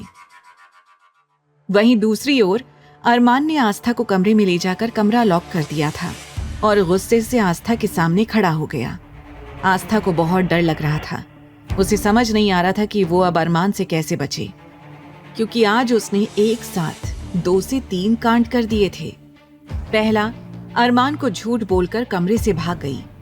दूसरा, उसने दादाजी के सामने चूहे को लेकर झूठ बोल दिया। और तीसरा, जब वो अरमान से टकराई तो अरमान की पीठ को सीमेंट से बनी हुई दीवार बोल दिया। अब एक एक करके आस्था के माइंड में अपनी सारी गलतियां घूमने लगी। आस्था ने अपना सिर नीचे किया और जल्दी से अरमान के ठीक साइड से निकलकर जाने की कोशिश करने लगी। लेकिन तभी अरमान ने उसका हाथ पकड़ लिया और पूछा, कहाँ जा रही हो? आस्था हड़बड़ाते हुए बोली, वो हम अपने कमरे में जा रहे हैं। अरमान दांत पीसते हुए बोला, क्या तुम्हें बातें भूलने की बीमारी है? मैंने तुम्हें कहा था ना कि आज के बाद तुम इसी कमरे में मेरे साथ रहोगी। क्या तुम्हें मेरी बात सुनाई नहीं देती, या फिर तुम जानबूझकर मेरी बात सुनना नहीं चाहती हो? अरमान आस्था को घूरने लगा। आस्था ने जल्दी से कमरे में देखा, जहां सिर्फ एक ही बेड था। वो मासूमियत से बोली, लेकिन यहाँ तो सिर्फ एक ही बेड है और हम 2 लोग हैं। आस्था के मासूमियत भरे सवाल को सुनकर अरमान अपनी उंगलियों से अपने सिर पर टैप करने लगा। आस्था मन ही मन बोली, अचानक से इन्हें क्या हो गया है? ये हमेशा अपनी उंगलियों से सिर पर क्या करने लगते हैं? अगर इतना ही अपने सिर पर कुछ करने का दिल कर रहा है तो दीवार से अपना सिर क्यों नहीं फोड़ लेते? आस्था मन ही मन ये सोच रही थी, लेकिन अरमान उसे खा जाने वाली नजरों से देखने लगा। आस्था घबराते हुए बोली, अब मैंने ऐसा क्या किया है? ये मुझे ऐसे क्यों देख रहे हैं? अरमान ने ठंडे लहजे में पूछा। तुम्हें ऐसा क्यों लगता है कि मुझे अपना सिर दीवार से फोड़ लेना चाहिए? अरमान की बात सुनकर आस्था के होश उड़ गए। वो अपना मुंह खोलकर अरमान की ओर देखने लगी और मन में सोचने लगी, कान्हा जी, क्या आपने इन्हें सुपर पावर भी दे रखी है जिससे ये लोगों के मन की बात भी पढ़ सकते हैं? अरमान ने बिना किसी एक्सप्रेशन के कहा, तुम्हारी बातें पढ़ने या समझने के लिए मुझे किसी सुपर पावर की जरूरत नहीं है। एक बार फिर से अरमान को अपने मन की बात करते हुए सुनकर आस्था का गला सूख गया। उसके मन की सारी बातें एक ही पल में गायब हो गईं। अरमान ने आस्था को ऊपर से नीचे देखकर चिढ़ते हुए कहा, क्या तुम्हें कपड़े नहीं बदलने? अगर तुम इन भीगे हुए कपड़ों में मेरे बेड पर सोने के बारे में सोच रही हो तो मैं तुम्हें हरगिज इसकी परमिशन नहीं दूंगा। और वैसे भी दादाजी तुम्हें लेकर कुछ ज्यादा ही पॉसेसिव होते जा रहे हैं। अगर इन भीगे कपड़ों की वजह से तुम्हारी तबीयत खराब हो गई और दादाजी ने मुझसे किसी तरह का कोई सवाल किया तो याद रखना, मैं तुम्हारा वो हाल करूंगा जो तुम सोच भी नहीं सकती। आस्था सिर झुकाकर बोली, लेकिन हमारे पास एक्स्ट्रा कपड़े नहीं हैं और साड़ी हमें पहनना नहीं आता है। रात को हम साड़ी पहनकर आराम से सो नहीं पाएंगे।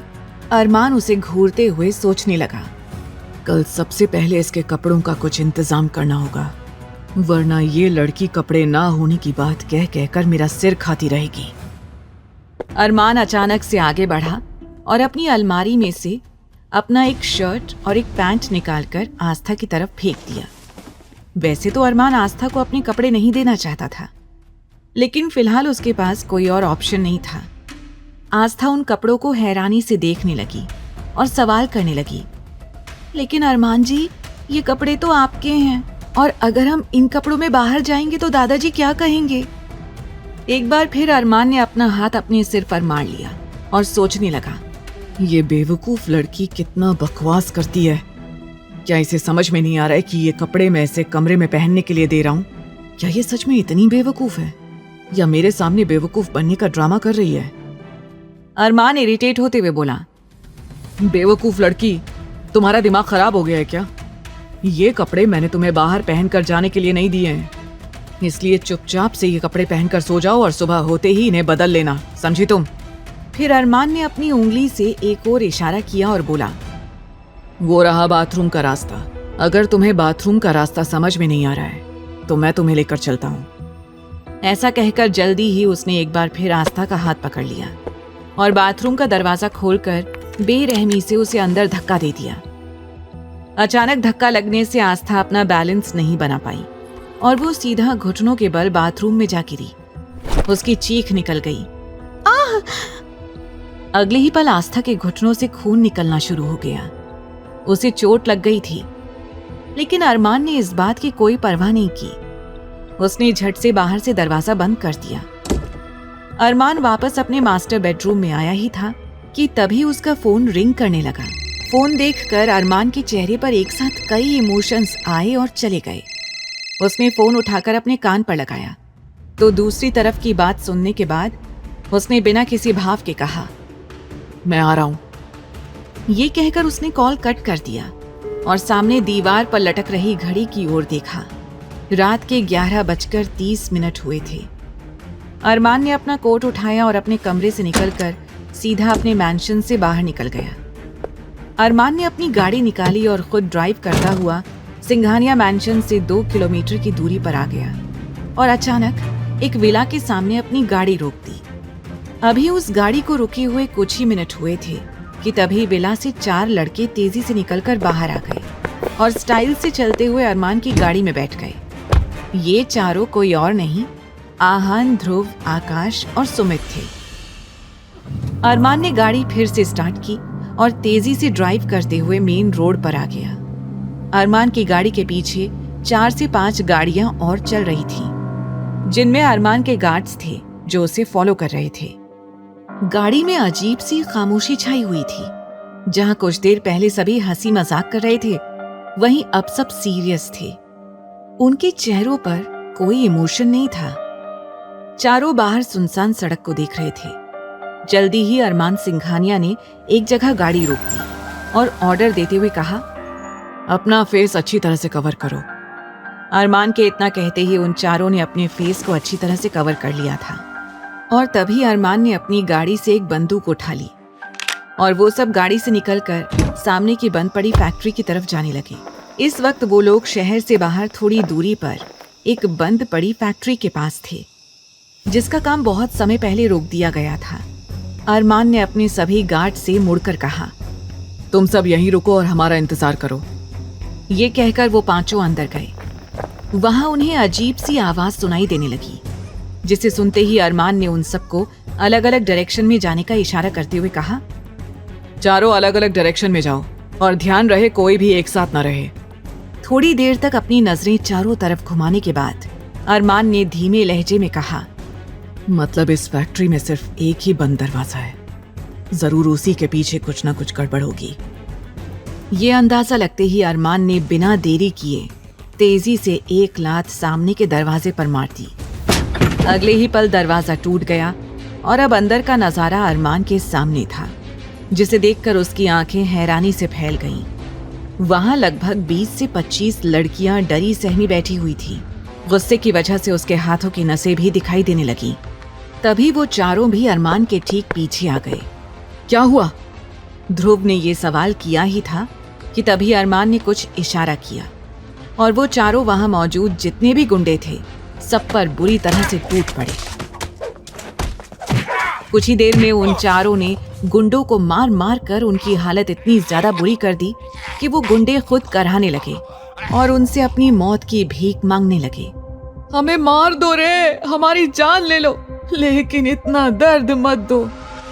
लेकिन उन चारों पर उन गुंडों के कराहने का कोई असर नहीं हो रहा था। वहीं ध्रुव लगातार उनके शरीर के उन्हीं हिस्सों पर वार कर रहा था, जिसके बाद वो लोग मूवमेंट भी नहीं कर सकते थे। इस समय सब एक से बढ़कर एक खतरनाक लग रहे थे। वहीं अरमान सिर्फ खामोशी से एक जगह खड़े होकर ये सब देख रहा था। फिर आहान की तरफ मुड़कर ऑर्डर देते हुए बोला, सभी लड़कियों को सेफ्टी के साथ यहाँ से बाहर निकालो। आहान ने हामी भरी और एक एक करके सभी लड़कियों को वहां से निकालने लगा, लेकिन तभी उसे अपने पीछे किसी के होने का एहसास हुआ। वो जल्दी से पीछे मुड़ने को हुआ, तभी किसी ने पीछे से उसके सिर पर डंडे से वार कर दिया। आउच!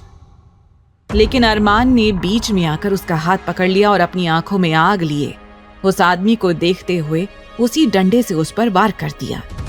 आहान गहरी सांस लेकर बोला, थैंक गॉड भाई, आपने मुझे बचा लिया। उन पांचों ने केवल कुछ ही मिनटों के अंदर उन 25 लड़कियों को छुड़ा लिया था। साथ ही वहां जितने भी गुंडे थे उन सबको रस्सी से बांध दिया था, जिसके बाद वो कहीं भाग नहीं सकते थे। अब अरमान एक राजा की तरह उन सबके सामने बैठा हुआ था, लेकिन उसके चेहरे पर मास्क लगा था, जिस वजह से किसी ने भी अब तक उसका चेहरा नहीं देखा था। लेकिन उसकी आंखों से आग निकल रही थी, जो इस बात का सबूत थी कि मास्क के पीछे जो चेहरा था वो कोई आम चेहरा नहीं था। तभी उन गुंडों में से एक ने डरते हुए पूछा, कौन हो तुम लोग? तुम जानते भी हो तुमने किसके आदमियों पर हाथ डाला है? हम सब वीर रायचंद के आदमी हैं। उस आदमी की बात सुनकर अचानक अरमान का चेहरा और भी ज्यादा सख्त हो गया। वो तुरंत खड़ा हुआ और उस आदमी के सामने जाकर खड़ा हो गया और उसका कॉलर पकड़कर उसे लगभग एक ही हाथ से ऊपर तक उठा दिया और नफरत भरे लहजे में बोला, बहुत शौक है ना ये जानने का कि हम कौन हैं? तो जाकर कह देना उस वीर रायचंद से डेविल किंग आया था, और अगर उसमें हिम्मत है तो मुझे रोक कर दिखाए। Devil king? अरमान ने जैसे ही अपना नाम डेविल किंग बताया, वो आदमी जो थोड़ी देर पहले अरमान को वीर रायचंद के नाम की धमकी दे रहा था, उसकी आंखें बड़ी हो गईं। अब उसकी जान हलक में आ गई थी। वो कांपने लगा। तभी अचानक उसे अपने नीचे कुछ गीला महसूस हुआ। ये देखकर आहान की हंसी छूट गई। वो बोला, अरे बस डेविल किंग के नाम से ही इसकी तो पैंट गीली हो गई है। तभी सुमित ने आगे बढ़कर उस आदमी के कंधे पर अपना हाथ रख दिया और प्यार से बोला, तुम जानते हो हम तुम्हें जिंदा क्यों छोड़ रहे हैं, नहीं ना? तो सुन लो, ताकि डेविल किंग के खौफ का आंखों देखा हाल तुम जाकर वीर रायचंद को बता सको। और हाँ, जाने से पहले अपने साथियों का अंजाम जरूर देख कर जाना। वो आदमी जो वीर रायचंद का भरोसेमंद आदमी था बुरी तरह से कांपने लगा और जल्दी ही वो वहां से भाग निकला। अरमान ने सख्त लहजे में कहा, सभी लड़कियों को उनके घर वापस भेज दो। ये कहकर अरमान बाहर निकल गया और अपनी गाड़ी में बैठकर वहां से रवाना हो गया। अरमान के जाने के बाद अभी बाकी चारों वहीं रह गए और बचाई हुई लड़कियों को वहां से भेजने की तैयारी करने लगे। ये सब काम करते हुए उनके चेहरे पर कोई इमोशन नहीं था। वैसे तो उन सब ने मास्क पहना था जिसकी वजह से उनका चेहरा नजर नहीं आ रहा था, लेकिन उनकी आंखें और बॉडी मूवमेंट्स इस बात का सबूत दे रही थी कि वो लोग इस काम में एक्सपर्ट थे। सामने जितनी भी लड़कियां थी उनकी आंखों में खुशी की चमक थी और वो एहसान भरी नजरों से चारों को देख रही थी, लेकिन उनके चेहरे का दर्द देखकर सुमित का दिल भर आया। वैसे तो सुमित अपने आप को मजबूत दिखाने की बहुत कोशिश करता था, लेकिन उसका दिल बच्चों वाला था।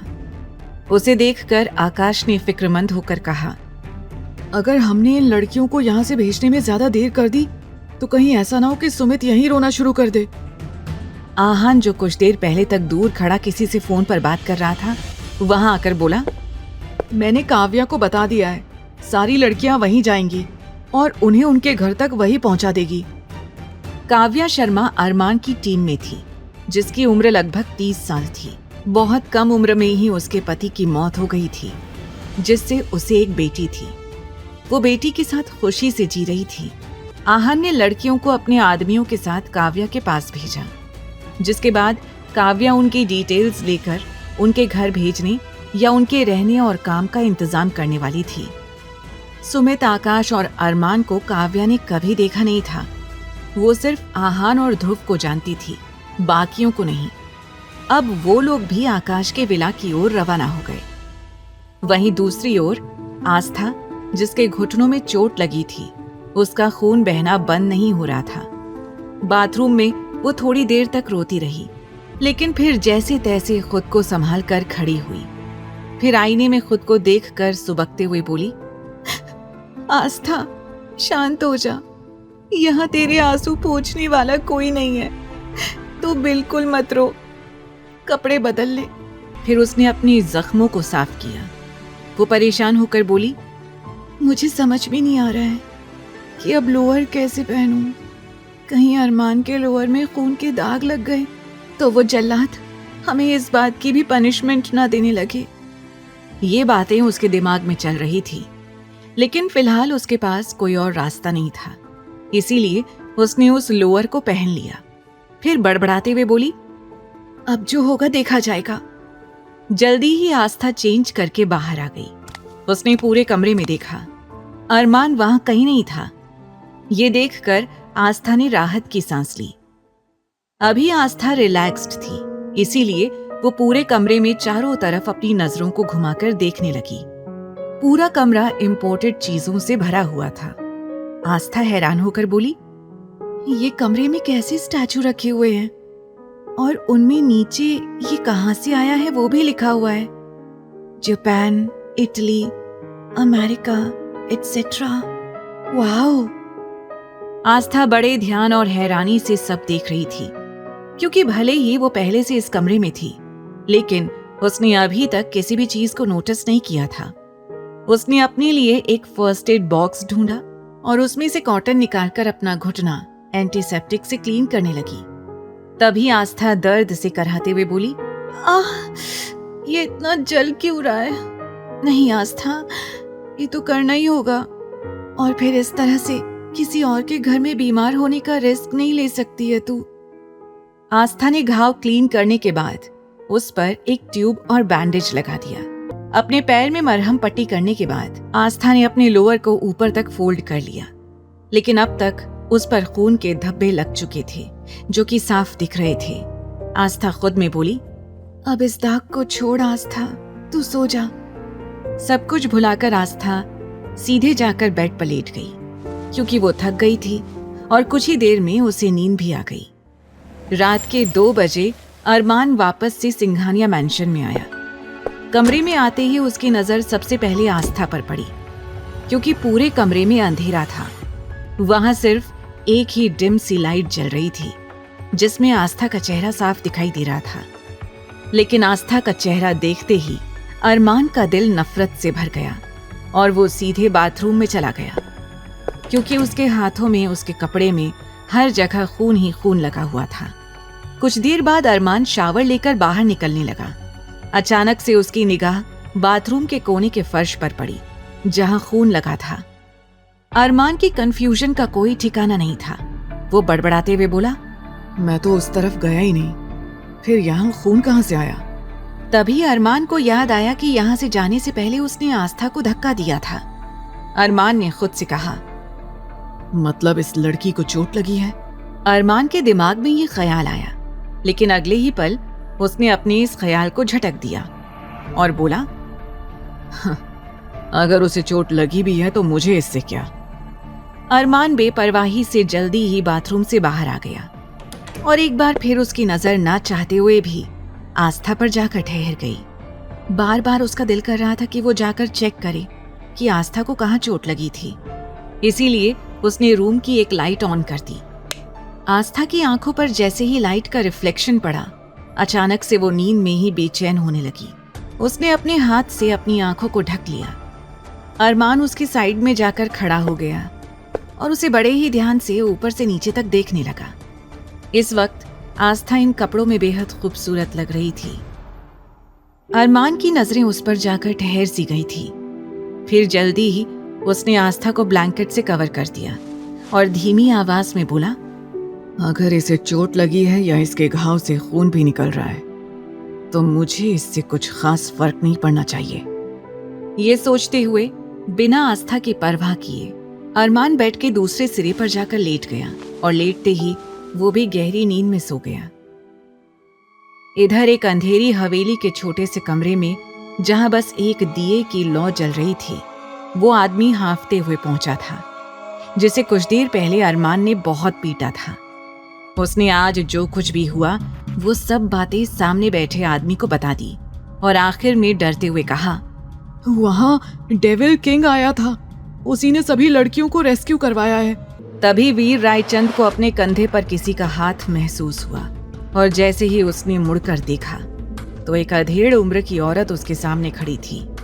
उसने वीर से कहा, वीर शांत हो जाओ। वो वीर को शांत होने के लिए कह रही थी। वीर ने एक नजर उस औरत की तरफ देखा और गुस्से से लंबे कदम लेता हुआ अपने कमरे में चला गया। उसने अपने कमरे में जाकर तोड़ फोड़ करना शुरू कर दिया था। वो जोरों से चिल्लाते हुए बोला, डेविल किंग, मैं तुम्हें किसी भी कीमत पर नहीं छोड़ूंगा। मैं तुम्हें इतनी आसानी से जीतने नहीं दूंगा, बिल्कुल भी नहीं, कभी नहीं। ये कहते हुए वीर रायचंद ने अपना फोन उठाया और किसी को कॉल किया और ऑर्डर देते हुए बोला, पता लगाओ ये डेविल किंग किस बिल में छिपा बैठा है। आज तक इस डेविल किंग ने हमारे हर मामले में टांग अड़ाई है। अब मैं इस डेविल किंग को किसी भी कीमत पर नहीं छोड़ूंगा।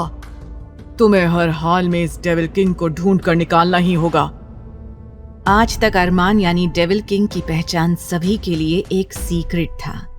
किसी को इस बारे में नहीं पता था कि शहर का नंबर 1 बिजनेसमैन अरमान सिंघानिया, जो सिंघानिया इंडस्ट्रीज का मालिक था, वो असल में एक डेविल किंग भी था, जिसका लोगों में अलग ही तरह का खौफ था। शहर के सभी लोग डेविल किंग के नाम से बुरी तरह से कांपते थे। वीर रायचंद ने नफरत में कहा, मैं कसम खाता हूं कि मैं किसी भी कीमत पर डेविल किंग तक पहुंचूंगा और उसे मिटा दूंगा। क्या वीर जान पाएगा कि ये डेविल किंग और कोई नहीं बल्कि शहर का सबसे बड़ा बिजनेसमैन अरमान सिंघानिया ही है? डेविल किंग की गैंग के नाम का सिक्का पूरे शहर में चलता था। किसी को भी इस बात का अंदाजा नहीं था कि डेविल किंग के जो खास आदमी थे, असल में वो अपनी फील्ड के सबसे बेस्ट और पहुंचे हुए लोग थे और उन सभी के पास अपनी एक अलग और ऊंचे लेवल की पहचान थी। लेकिन जब बात किसी बुराई को रोकने की आती थी, वो सभी लोग एक तरह से जानवर बन जाया करते थे और पूरी तरह से बुराई का सफाया भी करते थे। लेकिन वीर रायचंद के साथ अरमान सिंघानिया की एक गहरी दुश्मनी थी, जिसकी वजह से वो हर बार वीर रायचंद को बर्बाद करने के लिए कोई ना कोई रास्ता खोज निकालता था। अगली सुबह अरमान सिंघानिया नींद से उठा, लेकिन अचानक से उसे अपना शरीर किसी चीज के नीचे दबा हुआ महसूस हुआ। अरमान हैरान होकर बोला, What the hell? ये क्या है? अरमान के मुंह पर इस वक्त काफी सारे लंबे और घने बाल बिखरे हुए थे। अरमान ने उन बालों को हटाकर इधर उधर देखा तो उसे एहसास हुआ कि आस्था उसके बेहद करीब लेटी हुई थी। इतना ही नहीं, उसके बाल पूरी तरह से अरमान के चेहरे पर फैले हुए थे।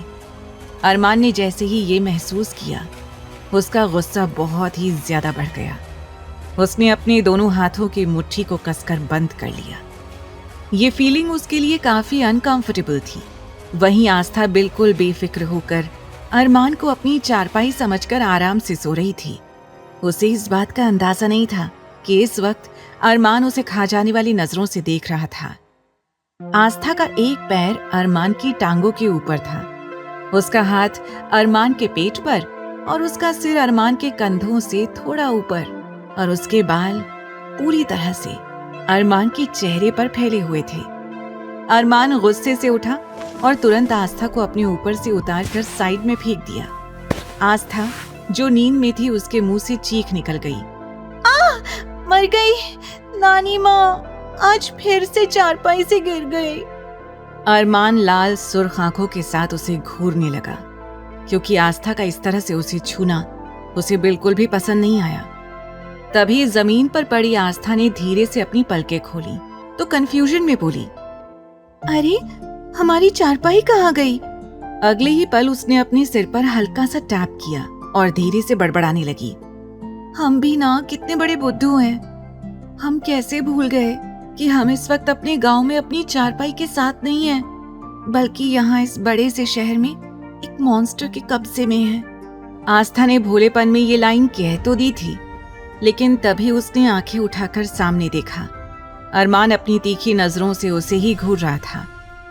आस्था की सारी नींद एक ही पल में गायब हो गई। उसने अपने दांतों तले उंगली दबा ली और जल्दी से अपनी आंखों को गोल गोल घुमाने लगी।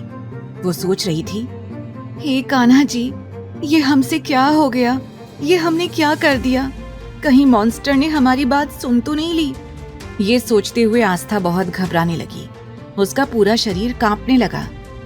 जिस तरह से ठंड में दांत आपस में बजते हैं, उसी तरह उसके दांत कटकटाते हुए आपस में बजने लगे। अरमान ने उससे कुछ नहीं कहा, बस उसे घूर कर बाथरूम में चला गया। अरमान के जाने के बाद आस्था ने एक गहरी लंबी राहत की सांस ली और बोली, हाँ, पता नहीं अब ये मॉन्स्टर हमारा क्या हाल करेगा। ये हमने क्या कर दिया? हमने उस मॉन्स्टर के मुंह पर ही उसे मॉन्स्टर कह दिया। भगवान जी, बस इस बार और बचा लेना हमें। वादा करते हैं कि इस बार तो हम पक्का आपसे मिलने आएंगे और आपके लिए ढेर सारा आपका फेवरेट प्रसाद लेकर आएंगे। बस अभी आप हम पर अपनी कृपा बनाए रखना। ऐसा कहकर आस्था मन ही मन में खुद के लिए दुआ करने लगी। आगे की कहानी जानने के लिए देखें अगला एपिसोड सिर्फ पॉकेट एफएम के YouTube चैनल पर, और तेरे इश्क में के सारे एपिसोड्स को सुनने के लिए डिस्क्रिप्शन में दी लिंक से डाउनलोड करें पॉकेट एफएम ऐप।